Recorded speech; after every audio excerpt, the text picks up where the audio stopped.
J'ai 23 ans, j'ai visité plus de 30 pays et je suis maintenant installé à Bangkok, en Thaïlande. En France, les gens ils pensent que la carte vitale c'est gratuit, mais pas du tout. Aujourd'hui, concrètement, comment est-ce que tu gagnes ta vie? J'ai passé les 2 premières semaines dans un hôtel vraiment à chier. Tu vois. Plus gros inconvénient en tant qu'expatrié, faut savoir qu'ici tout est beaucoup plus simple. T'achètes une moto, ça se fait en 2 jours. Faut se battre pour la France ou quoi, moi j'y retourne. J'ai pas déserté. T'as des mecs qui viennent ici, ils passent 3 mois en visa touriste, mais au bout des 3 mois ils ont rien fait. Y a pas d'aide sociale, t'as pas de RSA. Une des meilleures piscines que j'ai eues de tous les condos que j'ai loués. C'était un tremblement de terre. J'ai vu ma baie vitrée qui s'est ouverte d'un coup, genre schlac. Je pensais que c'était terminé. Je préfère bosser 70 heures à mon compte que 35 heures en salarié. À Paris, pour 1000 €, j'avais 20 mètres carrés. Ici, j'ai 95. Les hôpitaux sont nickel. Pas de 7 heures de file d'attente aux urgences. Très très dur de venir dans un autre pays, soit en Europe de l'Est, en Asie. Quel conseil tu donnerais à une personne qui veut entreprendre? Mes chers amis, bonjour. Je vous emmène à la rencontre de Lou, un entrepreneur qui s'est servi de la création de contenu pour développer ses business en ligne, puis s'expatrier en Thaïlande. Avant, si vous êtes entrepreneur avec une offre qui fonctionne déjà et que vous vous servez de la création de contenu pour acquérir des clients, mais que vous en avez marre de dépendre de plateformes comme Instagram ou TikTok où au bout de seulement quelques heures, les contenus ont fait leur vie et que par conséquent, vous souhaitez faire de YouTube votre principale source d'acquisition, j'ouvre 3 places pour un suivi individuel. L'objectif, vous aider à construire une chaîne YouTube qui attire des clients sans avoir besoin de faire des centaines de milliers de vues et qui vous positionne comme une référence dans votre domaine, pas un énième compte Instagram ou TikTok. C'est exactement ce que j'ai fait avec mes propres chaînes et qui m'a permis de développer mes activités et m'expatrier. Premier lien en description pour répondre au questionnaire et réserver un appel. À présent, on est parti pour la vidéo. Condominium, en fait, ça va être un regroupement d'appartements qui possède également ce qu'on appelle des amenities. Donc ça veut dire piscine, salle de sport, sauna. T'en as, ils ont des terrains, des trucs de golf virtuels. Enfin, et c'est ça qui différencie en fait un condo d'une résidence d'appartement. Où généralement c'est juste des appartements. Et t'as quitté la France à quel âge toi? 21 ans, on va dire. Ça fait 3 ans. Je vais vous montrer déjà première partie du condo, qui est un espèce d'endroit où tu peux te poser pour travailler. Bon, moi vu que un coworking. Ouais, un coworking, c'est ça. Okay. Ce qu'on appelle un cowork. Tu peux prendre un appartement plus petit parce que dans tous les cas, dans ton condominium, tu auras des espaces comme ça, avec des chaises, des tables pour te poser, ou des plus grandes chaises, des plus grandes tables pour plus un peu un espace de travail, tu vois. Généralement, bon là, il n'y en a pas, mais généralement, tu as des prises, des trucs pour les Macs, etc. Ouais, c'est beaucoup des mecs qui bossent ici. Oui, bah oui, c'est ça. Coworking. En fait, les condos en Thaïlande, pour te faire la petite histoire, t'as maximum 50% d'occupation d'étrangers. Une petite salle de sport, bon c'est très rudimentaire, hein. T'as des condos qui vont avoir des plus ou moins grosses salles de sport. Celle-là, c'est juste des tapis de course, histoire de faire genre qu'on en a une. Grosse piscine, je pense une des meilleures piscines que j'ai eues de tous les condos que j'ai loués. En France, pour avoir un truc comme ça, mais ça te coûterait une fortune. Laisse tomber. Le soir, tu peux venir ici? Le soir, tu peux venir ici, ouais. Wow. Ah, c'est quelque chose, hein. C'est quelque chose, ouais. T'as la vue directement sur le rooftop emblématique de Very Bad Trip. Pourquoi est-ce que tu as choisi la Thaïlande et pas la Chine, le Vietnam, la Pologne ou peu importe? Parce que c'est un pays qui t'offre un coût de la vie ultra intéressant comparé à l'Europe de l'Ouest surtout, que tu peux retrouver en Europe de l'Est aussi, mais je pense que c'est plus agréable l'Asie du Sud-Est en termes de possibilités, de climat. Tu fais 1 heure d'avion, t'es à Koh Samui, t'es à la plage, etc. Moi, quand je suis parti de France, j'avais pas forcément un revenu titanesque, ce qui fait que quand je suis arrivé ici, j'ai pris un condo à 500 balles. La bouffe, ça me coûtait 500 balles. Ouais, j'avais avoir 1000 € de dépenses, quoi. Tu gagnais combien quand t'es parti de France? Premier business que j'avais jamais lancé, c'était le coaching sportif en ligne. Ça dépendait des mois, encore une fois, ça c'est les joies de l'entrepreneuriat. Hein. Mais c'était entre 2 et 3 000. Ouais, ce qui est suffisant pour ce qui est largement suffisant pour les pays de l'Est ou les pays d'Asie du Sud-Est, très clairement. Et donc toi, tu avais hésité entre les pays de l'Est et l'Asie. C'est ça. Ouais. Ok. Mais l'Asie, je l'ai mise un peu plus dans mon cœur au début parce que j'ai beaucoup fait l'Asie. J'avais beaucoup fait l'Asie. Avant de venir en Thaïlande, j'avais fait le Japon, j'avais fait la Corée, j'avais fait la Thaïlande, le Vietnam, le Laos, le Cambodge. J'avais fait la Chine. Ah ouais. Mais j'ai beaucoup. C'est aussi pour ça que j'ai pas eu peur de venir ici sans avoir de contact, parce que quand je suis arrivé ici, je connaissais personne en fait. T'es venu tout seul? Je suis venu tout seul. J'ai passé les 2 premières semaines dans un hôtel vraiment à chier, tu vois. J'étais en visa touriste dans un hôtel à 10 balles la nuit, il y avait des cafards et tout, c'était dégueulasse. Selon toi, pourquoi il y a de plus en plus de jeunes qui veulent partir de France? Je crois que la statistique exacte, c'est quasiment 70% des jeunes qui veulent partir. Je pense déjà qu'il y a moins d'attachement envers le pays. Voir la France dans l'état actuel des choses me fait plus de peine, tu vois, le plaisir d'y vivre, on va dire. Il y a beaucoup plus d'amour de la France dans les campagnes, ça c'est indéniable. Mais tu demandes à n'importe quel jeune dans la vie active, étudiant dans un machin truc, qu'est-ce qu'il en pense de la France, ben, le mec il veut se barrer en fait. Le côté patriote il est plus du tout présent, et aussi le fait que si tu veux monter ton truc en France, bah c'est virtuellement impossible en fait. Tu te fais arracher par les taxes, toutes les législations, tu veux ouvrir une société, après il faut que tu choisisses ton statut, EURL, SAS, enfin c'est insupportable. Tu regardes dans tous les autres pays qui poussent justement à entreprendre, tu te fais pas chier quoi, tu ouvres une LTD, c'est le choix logique quoi. En France, non. C'est compliqué. Si t'as pas un business model en tête très précis et un projet, un business plan et que tu prends du funding chez les banques et que tu as des investisseurs machin, oublie, tu vois. C'est mort. Si tu veux faire un petit business, c'est pas les gros business en France qui coulent, hein, c'est les mecs comme toi et moi. Le gros souci en France aujourd'hui, c'est pour ça que les jeunes partent, c'est que pas respecté en tant qu'entrepreneur. Je pense qu'en France, on est quand même relativement bien loti si on est salarié. Mais encore une fois, moi, c'est pas mon objectif. Je préfère bosser 70 heures à mon compte que 35 heures en salarié, même si je gagne 2 fois plus. Tu ne te verrais pas être salarié? Non. Mais tu l'as déjà été? Je l'ai déjà été. Combien de temps? Je l'ai déjà été pendant 6 mois. C'était pas chiant. J'ai bossé en retail. Donc moi, concrètement, j'étais vendeur, tu vois. Avoir des horaires, pour moi, c'est mort. Ton premier appartement, ouais, un petit truc à 500 balles. Petit truc. Si tu veux t'expatrier, je te déconseille de prendre un gros truc direct parce que tu sais pas en fait. Bien sûr, si tu vas rester, si ça va te Tu plaire. sais pas si tu vas rester, si ça va te plaire, tu sais pas si tu vas avoir un problème. C'est bien beau, hein, mais t'as pas la carte vitale. Hein. Ici, t'as un accident grave, si t'as pas d'assurance, c'est la nuit en réanimation, c'est 10 000 €. Hein. Ça, c'est un des condos les plus chers de Bangkok. Enfin, c'est un des développeurs les plus chers de Bangkok, c'est Origin. Toi, t'étais là, du coup, pendant le tremblement de terre à Bangkok, et t'étais au 50e étage. J'étais au 50e, ouais. C'était un tremblement de terre. Vu que j'étais au 50, le tremblement de terre, il était à 1000 km au Myanmar. Et ça a fait énormément de morts là-bas. Nous ici on s'est tapé un 5, quelque chose comme ça, 5.2, un truc comme ça. Donc c'est pas énorme, sauf que vu que ça venait de loin, les ondes elles étaient très écartées, ce qui fait que les buildings, tu l'as pas trop ressenti au sol, mais plus t'étais haut, plus ça faisait comme ça en fait. Quand ça a commencé, j'étais en train de taffer sur mon bureau en face de la baie vitrée. Tu sens tes yeux vibrer un peu au début, et j'ai vu ma baie vitrée qui s'est ouverte d'un coup, genre schlac. Je pensais que c'était terminé. Mon bâtiment il faisait comme ça. J'ai vu des endroits de la route que j'étais pas censé voir, tu vois. Et en face de moi, t'avais d'autres tours, et je voyais des débris qui tombaient d'étages en dessous du mien. Toi, t'as fait quoi? Ah, j'ai couru, mais instinct animal. Ouais, ce qu'il faut pas faire alors. Mais ce qu'il faut surtout pas faire. Mais après, t'en as, ils ont fait encore pire, ils ont pris l'ascenseur, ils sont restés bloqués dedans. Non, mais eux, sélection naturelle. Hein. Quel conseil tu donnerais à une personne qui veut quitter la France? Précipite-toi. Faut se précipiter. C'est très contre-intuitif comme conseil, parce que je pense qu'il y en a beaucoup qui vont dire prends ton temps, fais les démarches, nanana. Barre-toi. Le fait d'être dans un état de survie, ça va te forcer en fait à faire les trucs. Va dans un pays en visa touriste et rencontre des gens qui vivent dans ce pays et après tu leur demandes des tips. Moi c'est comme ça que j'ai fait, je suis arrivé ici, j'avais aucune connaissance des visas, j'ai rencontré des gens, j'ai posé des questions, ils m'ont expliqué. Mais c'est des gens que j'aurais jamais pu rencontrer en vivant en France. Et si quelqu'un hésite entre différents pays? Visiter, c'est ça. Moi j'ai su que c'était la Thaïlande où j'avais envie de passer un peu de temps. Peut-être que dans un an ça changera, j'en sais rien, peut-être que je trouverai un autre pays qui me plaît plus. Tu peux pas savoir si un pays va te plaire si tu l'as pas fait.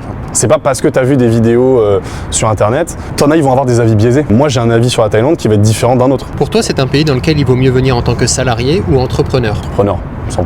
Ceux qui gagnent vraiment bien leur vie ici que je connais, c'est tout le temps des entrepreneurs. Toi, t'es français? Alors je suis né en France. Et t'es italien, non? Portugais. Je suis né en France, j'ai la nationalité française, j'ai pas d'autre nationalité. Je pense qu'on a le pays le plus magnifique au monde, on va pas se mentir. La nourriture, non mais je veux pas faire le chauvin, tu vois, mais excellent. Aucun pays que j'ai fait où je me suis dit, ouah, c'est mieux qu'en France. On a des régions magnifiques, une culture qui est incroyable, une diversité culturelle incroyable. Une histoire, des musées. Une histoire, l'histoire, la musique, la bouffe, c'est pour moi la France. Je la garde vraiment dans mon cœur. Il faut se battre pour la France ou quoi, moi j'y retourne. Tu vois, c'est pas. Okay. J'ai pas déserté. Déjà rien que le fait que tu partes de la France, et je parle même pas de la Thaïlande, je parle de. Tu peux aller en Allemagne, en Espagne, dans des pays juste à côté. Rien que le fait d'être expatrié, les gens ils vont être intrigués parce qu'ils vont se dire putain le mec, il a des couilles, tu vois. Il a quitté son pays, il n'y a pas tout le monde qui fait ça. Donc déjà rien que sur le plan valeur, tu vas directement upgrade. Alors que t'as rien changé. Hein. T'as rien changé, tu portes les mêmes vêtements, t'as le même. Tu augmentes ton statut social. Tu augmentes ton statut social sans rien faire. Et ça, rien que ça peut être un tremplin pour le business. Parce que tu vas rencontrer des gens. Salariés ou business, hein. Salariés ou business. Mais tu vas rencontrer des gens qui se disent ah ouais, lui il en veut, tu vois. Il va chercher ailleurs ce qu'il a peut-être pas pu trouver chez lui. Mais ça veut pas dire que tu détestes la France. Ça veut juste dire que tu te mets dans une position plus avantageuse pour toi. Qu'est-ce que tu réponds à ceux qui disent que les expatriés, on a fui la France? Ces gens-là, c'est toujours sur les réseaux sociaux. J'ai jamais eu quelqu'un dans la vraie vie qui est venu me dire dans une conversation ouais, t'es un déserteur, tu vois. Et même quand je rentre en France, que je sors, je vais dans des bars, des trucs, et que t'as des gens qui me posent des questions sur ma vie, ils sont toujours intrigués de savoir, ah ouais, mais combien de temps ça fait que tu vis à l'étranger, t'as fait quel pays, c'était bien, nanana, tu sais, ils me posent des questions, ils sont toujours curieux, et ils sont jamais pessimistes, ils sont jamais en mode, ah ouais, toi t'es une sale merde et tout, c'est toujours sur Twitter, tu vois.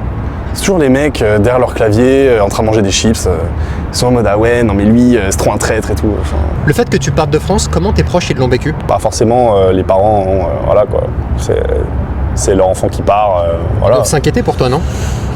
Ou peut-être pas du tout? Non, Ouais. non, c'est Bah même, après, t'es c'est même grand, moi t'es qui costaud, c'est moi qui ai du mal à les joindre. Ils ont aucun doute sur ma capacité à survivre dans un Mais autre. ta vie, ouais. Ouais. Bah ouais, parce qu'en fait, je suis vraiment débrouillard. J'ai toujours été débrouillard et même quand j'étais en France, je leur demandais rien, tu vois. Bah d'ailleurs, l'expatriation, que ce soit salarié, entrepreneur ou peu importe le pays aussi, je crois que c'est avant tout une question de débrouillardise. Il faut que tu jauges correctement, on va dire, ce que tu comptes faire ici. Ce que j'ai dit tout à l'heure, précipitez-vous pour quitter la France, mais intelligemment. C'est-à-dire que tu as des mecs qui viennent ici, effectivement, ils passent 3 mois en visa touriste, mais au bout des 3 mois, ils ont rien fait. Bah retourne en France, tu vois. Ici, il n'y a pas d'assistanat, tu vois. Il n'y a pas d'aide sociale, t'as pas de RSA, t'as pas de... C'est quelque chose qui te manque, ça? J'ai jamais touché d'aide. Ma famille n'était pas éligible parce qu'on était juste au-dessus de la pauvreté, tu vois. J'ai jamais profité du système de santé français. D'ailleurs, j'ai pas de carte, plus de carte vitale. Il y a énormément de rageux, notamment sur Internet, qui te disent « Ouais, mais de toute façon, quand t'as un problème, tu viens de faire soigner en France, t'es bien content. » Bah non, en fait. Non, en fait, parce que t'as 2 solutions. Soit tu continues de cotiser pour ta carte vitale. C'est moins que ce que tu payes en France, mais tu continues de cotiser quand même. Soit tu dis « Bah moi, j'arrête de cotiser, mais par contre, tu l'as plus. » C'est-à-dire que moi, là, demain, je rentre en France, j'ai un accident, je suis pas pris en charge gratuitement, j'ai plus de carte vitale. J'ai une assurance internationale que je paye tous les ans. Je paye 1003, 1004 L'année? l'année, ouais. 1005. Ah ça va, tu payes moins que moi. C'est Moi, je sais peut-être que pour je suis ça ouvert, aussi. je crois, en Suisse. Hein. Voilà, Et c'est vu pour que ça. je vais beaucoup en Suisse, J'y vais pas. Je vais à Singapour quelques jours dans l'année, je vais jamais en Suisse, donc... pour toi, c'était pas intéressant. Comment tu gères les soins médicaux? Parce qu'ici, en Thaïlande, ça doit être une catastrophe. C'est très loin d'être une catastrophe. C'est en France que c'est une catastrophe. Que moi, quand j'ai un truc à faire, que ce soit un certificat médical, des médicaments à aller chercher, etc., tu vas à l'hôpital, tu as un employé qui vient te chercher, qui t'emmène dans chacune des pièces pour faire tes tests et machin. Et à la fin, quand il te donne ta prescription pour un médicament, la pharmacie est dans l'hôpital, t'as pas besoin d'y aller, en fait. Tu prends tes médicaments et ouais, tu payes, soit t'es assuré et tu payes le prix s'il y a un hors forfait, je sais plus comment on dit déjà. Les hôpitaux sont nickel. Il n'y a pas de 7 heures de file d'attente aux urgences comme en France. Faut arrêter de dire qu'en France on ne paye pas parce que tu payes. Tu payes dans tes impôts, dans tes cotisations sociales. Si tu t'en sers pas, carrément tu payes pour rien. Celle-là, du coup, c'était la première bécane que j'ai achetée quand je suis arrivé en Thaïlande parce que c'était plus petit que ce que j'avais en France, mais je voulais quand même une grosse bécane. Faut savoir qu'ici, en fait, tout est beaucoup plus simple. T'achètes une moto, ça se fait en 2 jours. Tu lui dis je veux l'acheter, il dit ok, tu lui donnes le cash. Vous allez ensemble au département des Land Transport. Le mec il te signe 2 papiers et demi, tu payes 1000 bahts, elle est à toi la moto. C'est rapide, c'est fluide, tout est fluide. Et pas que pour les motos, pour les appartements c'est pareil. C'est-à-dire qu'en France, c'est tu proposes ton dossier à un agent et après il doit le proposer au propriétaire qui accepte ou non des locataires. Si c'est l'inverse, tu te proposes un agent qui va prendre plein de propriétaires pour se proposer à toi. En France, mec, tu dois donner un test sanguin, une preuve que t'es milliardaire. Tu vois, c'est tout un bordel. Preuve que t'as 3 garants derrière toi qui sont pétés d'oseille. 18 garants qui portent le nom Rothschild, non, c'est insupportable. Ce que t'aimes en Thaïlande, toi, si je comprends, c'est vraiment la liberté. Ouais, 100%. Tu veux une moto, tu l'achètes, tu veux un appartement, pas besoin de documents. Il n'y a pas cette bureaucratie complètement étouffante comme on a dans certains pays d'Europe où pour faire un permis, ça te prend 6 mois, quoi. Ça te prend 6 mois. Ici, encore une fois, tu vas au DLT, le permis, ils te le font sur place. Tu ressors avec la carte au bout de 2 heures. Tu vis avec combien ici par mois? 1700 euros. Plus ou moins. Ouais. Ah, t'as quand même une très bonne vie. Hein, Je spende pas beaucoup. Tu regrettes d'être parti de France? Je vais pas mentir, hein, parfois ça me manque. Je pense de la nostalgie que quelque chose de factuel. C'est-à-dire que je me rappelle de mon enfance, tu vois, ce qui me manque le plus, c'est la nourriture. Ça, c'est le 7-Eleven ouvert 24 heures sur 24, 7 jours sur 7, qui est à exactement 20 mètres de mon appartement. C'est à la fois pratique mais aussi dangereux. Si tu sais que t'as des fringales, t'es dans la merde. Parce qu'en France, t'as faim à 2h du mat, tu fermes ta gueule. C'est ça. Tu vas dormir. Et si t'as faim à 2h du mat, tu vas chercher des conneries, tu vois. Bonjour les amis, bienvenue chez moi. Nous sommes actuellement à Bangkok en Thaïlande au 32e étage d'une tour. Penthouse, il est 2 étages au-dessus, mais ça reste le last floor. T'aurais pu avoir un appartement comme ça en France? Avec beaucoup d'argent, ouais. Combien de chambres? 2 chambres, 2 salles de bain. Et t'es tout seul en plus. Grande cuisine ouverte, Wow. avec le balcon ici. Ça, c'est un appartement que tu loues combien? Les charges, on va dire 1003 quoi. La chambre, elle doit faire 20 mètres carrés, je pense. À Paris, pour 1000 euros, j'avais 20 mètres carrés. Ici, j'ai 95. Aujourd'hui, concrètement, comment est-ce que tu gagnes ta vie? Alors, j'ai des entreprises du coup de meal prep. Meal prep, pour ceux qui ne connaissent pas, c'est de la préparation de nourriture à l'avance.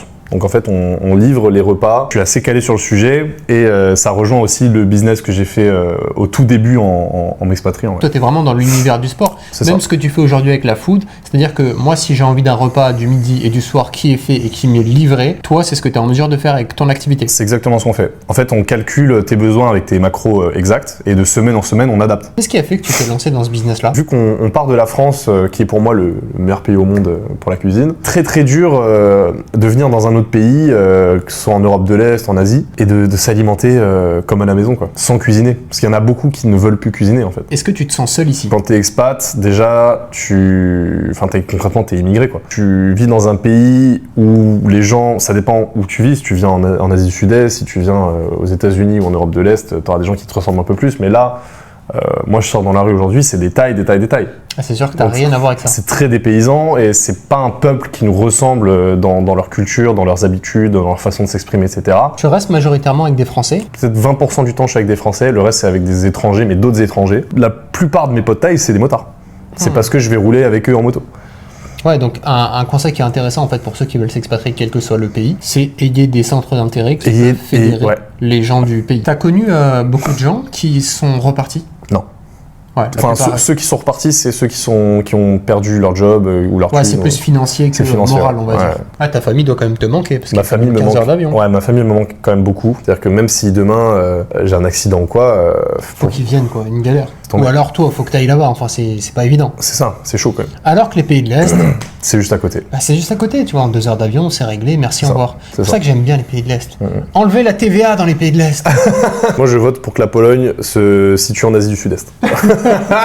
Tu vis à l'étranger, comment est-ce que tu fais pour trouver tes clients? Bah, t'as plusieurs canaux d'acquisition. Comme si t'étais en France, pas forcément qu'à l'étranger, tu peux utiliser les réseaux sociaux déjà, parce que tu peux cibler via les ads les zones que tu veux, la clientèle que tu veux. Je trouve qu'il y a aussi une communauté qui est très très soudée dans peu importe le pays d'ailleurs, chez les francophones, pas que les Français, Français, Belges, Suisses, etc. Si quelqu'un a un business, tous les francophones vont aller le soutenir, tu vois. Ok. Donc le bouche à oreille marche énormément. Quelle décision business a tout changé pour toi? Arrêter de tout faire moi-même, déléguer un max. Bah ouais, parce qu'en fait au début tu veux tout faire parce que ça te coûte moins cher et parce que tu penses que t'es le meilleur. En fait il y a 1 million de personnes meilleures que toi dans chaque domaine. Qu'est-ce qui t'a donné envie de quitter la France? Le climat perpétuel, défaitiste des jeunes du pays. T'as l'impression qu'on te tire vers le bas. Carrément. Personne s'entraide, c'est très fermé, il faut avoir des contacts, sinon bah tu rentres pas. Tu te sens plus en sécurité en France ou ici? Ça dépend où en France. Si tu me parles de... Je laisse ma moto dans la rue avec les clés dessus, le casque dessus. Et carrément, personne ne va te la voler. Personne ne va me la voler. Carrément, j'irais même plus loin. La dernière fois, je l'avais oublié, la moto. Je l'avais oublié devant le 7-Eleven en bas. En fait, à un moment donné, je tilte, je fais « Ah putain, ma moto !» Et je redescends, elle est plus là. Et là, je fais « Ah merde !» Tu vois, parce que moi, j'avais gardé mes réflexes de Seine-Saint-Denis, tu vois. Je me suis dit « Bah c'est mort, la moto, là, elle est déjà au Laos, tu vois. » Et en fait, je vais voir dans le garage et c'était les employés du 7-Eleven qui avaient remis la moto dans mon garage. Non. Si ? Tu vois ton avenir plutôt ici ou en France? Aucun des deux. Je pense que pour moi, c'est déjà une base pour commencer, la Thaïlande. J'irai jamais m'enfermer dans un système qui me traite comme de la merde. Si tu dois quitter la Thaïlande, tu sais un petit peu où tu veux aller? Aujourd'hui, en Europe de l'Est, Toi, tu m'as dit aussi quelque chose qui m'a surpris, et t'es pas le premier à me le dire, c'est que tu te verrais bien t'installer en Russie. Ouais. Je sais pas si ça donne envie à beaucoup de monde de s'installer en Russie. quoi. mais ça donne pas envie à beaucoup de monde, mais faut filtrer ce qu'on regarde aussi. Parce qu'il y a énormément de propagande. Regarde les articles des journaux, etc. T'as l'impression que les mecs sont en train de crever la dalle et tout. Tu vas dans les grandes villes en Russie, les mecs... Saint-Pétersbourg. Saint-Pétersbourg, Moscou, Ekaterinbourg, Tcheliabinsk, les trucs comme ça, les mecs ils mangent bien. Hein. T'as des énormes buildings. Ah Moscou, mais Moscou, Mais t'as déjà été? Non, je suis jamais allé, mais j'ai un pote qui vit là-bas, le mec vit très bien. Quel conseil tu donnerais à une personne qui veut entreprendre? Savoir dans quoi t'es bon, fais ce que tu sais faire en fait. C'est bien de se lancer dans quelque chose que tu ne connais pas parce que tu vas prendre en compétences, mais si ton but c'est de te lancer le plus rapidement et de faire de l'argent le plus rapidement possible, fais ce que tu sais faire. Je remercie Lou pour son témoignage et j'espère que la vidéo vous aura plu. Si c'est le cas, mettez un like et abonnez-vous. Je vous rappelle, pour ceux qui sont entrepreneurs avec une offre qui fonctionne et vous voulez faire de YouTube votre réelle source d'acquisition client, j'ouvre donc 3 places pour un suivi individuel. Tout est en description. C'était Emric MB. On se retrouve pour une prochaine vidéo. Changer de pays, c'est changer de vie. Restez vaillants. Ciao.